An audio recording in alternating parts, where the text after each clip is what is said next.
كان الرجل يلهو مع حصانه، وفجأة سمع زئيرا. التفت ليجد حوتا ضخما مقيدا بالسلاسل ويذرف دموع الحزن. أدرك أنه يتألم ويطلب النجدة، فانطلق مع حصانه لمساعدته. ركب الرجل فوق الحصان فدخل مباشرة إلى فتحة أنف الحوت العملاق. ظل الرجل يتحكم بالحصان ليخدش أنف الحوت، مما جعله يعطس هذه العطسة القوية.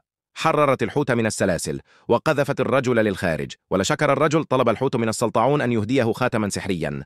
في اللحظة التي حصل فيها الرجل على الخاتم خطرت صورة الأميرة الجميلة في ذهنه، فصعد إلى القلعة وقدم الخاتم لها.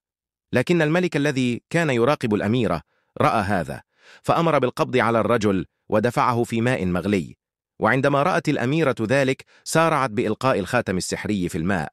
وفي اللحظة التالية أحاطت الرجل أشعة ذهبية، وبدأ يرتفع تدريجيا في الهواء كما تبدلت ملابسه إلى ملابس فاخرة. وعندما رأى الملك ذلك أراد أن يجرب بنفسه، فتجاهل نصائح حراسه وقفز مباشرة إلى الماء المغلي. لكن في اللحظة التالية غلف الملك داخل فقاعة هائلة بدأ يطفو ببطء مبتعدا عنهم. وبهذا لم يكتف الرجل بالزواج من الأميرة فحسب، بل أصبح أيضا الملك الجديد.